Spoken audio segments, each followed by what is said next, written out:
Guys, അങ്ങനെ super കപ്പിന്റെ ഫൈനലിസ്റ്റുകൾ ആര് എന്നുള്ള കാര്യത്തിൽ ഒരു തീരുമാനമായിരിക്കുന്നു. ഇന്നായിരുന്നു രണ്ട് സെമി ഫൈനലുകൾ നടന്നിരുന്നത്. ആദ്യത്തെ സെമി ഫൈനൽ മത്സരത്തിൽ FC ഗോവ മോഹൻ ബഗാനെ 3-1 എന്ന് പറയുന്നൊരു സ്കോറിലാണ് പരാജയപ്പെടുത്തി ഫൈനലിലേക്ക് കയറുന്നത്. എന്താണെങ്കിലും മനോലയ്ക്ക് ഒരു കപ്പോടുകൂടി ഗോവയിൽ നിന്ന് വിടവാങ്ങാൻ സാധിക്കുമോ എന്നൊക്കെ ഉള്ളത് നമുക്ക് നോക്കിക്കാണാം.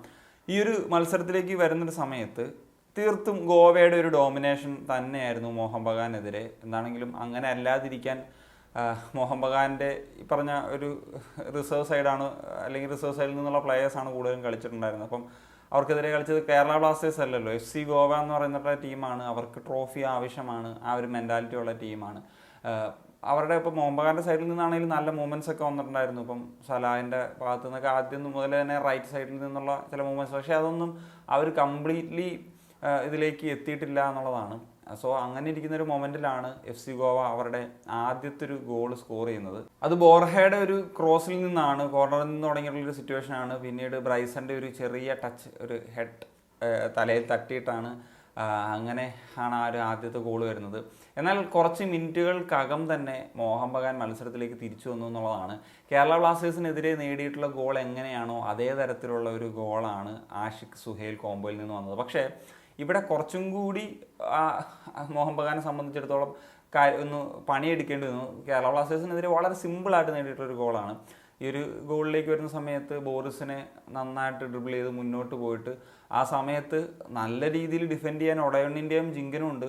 പക്ഷേ സുഹേലിൻ്റെ ഒരു റൺ, അതൊരു കിടിലൻ റണ്ണ് തന്നെയായിരുന്നു. ഒരു നല്ല ഫിനിഷ്. സുഹേൽ തീർച്ചയായിട്ടും ഒരു ഗെയിം ടൈം ഒക്കെ അർഹിക്കുന്ന പ്ലെയർ ആണ് എന്ന് പ്രൂവ് ചെയ്യുന്നു. കാരണം 2 ISL ക്ലബ്ബുകൾക്കെതിരെ തുടർച്ചയായിട്ടുള്ള 2 മത്സരങ്ങളിൽ ആണ് ഗോൾ അടിച്ചിട്ടുള്ളത്. പിന്നീട് നോക്കുന്ന സമയത്ത് 2 ഗോളുകൾ അടിച്ച് തിരിച്ചു വരാൻ സാധിച്ചു. സെക്കൻഡ് ഹാഫിലാണ് ഒരു പെനാൽറ്റി സിറ്റുവേഷൻ വന്നത്.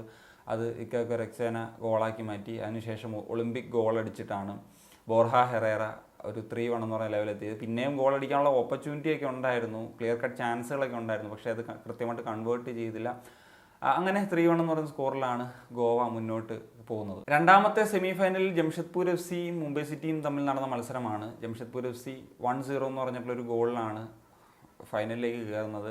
ഖാലിദ് ജമീൽ ഇതാ ഒരു ഫൈനലിലേക്ക് ജംഷഡ്പൂരിനെ എത്തിക്കുന്നു എന്നുള്ളതാണ്.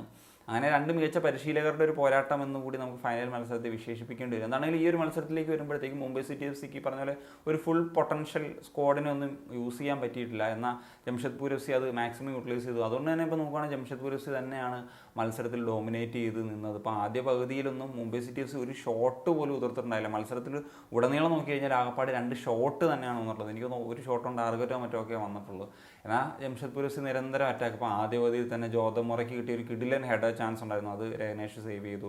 അതിനുശേഷം SIക്ക് കിട്ടിയിട്ടുള്ളൊരു ചാൻസ് ഉണ്ടായിരുന്നു, അത് പോസ്റ്റ് തട്ടിപ്പോയി. അതിനുശേഷം തൊട്ടടുത്ത മൊമെൻറ്റ് പ്രണോയ്ക്ക് കിട്ടിയിട്ടുള്ള ഒരു ലോങ് റേഞ്ചർ, അത് ഒരു രഹനേഷിൻ്റെ ഫിംഗർ ടിപ്പ് സേവും അതുപോലെ ബാറിലും തട്ടിപ്പോകുന്നൊരു സാഹചര്യം വന്നു.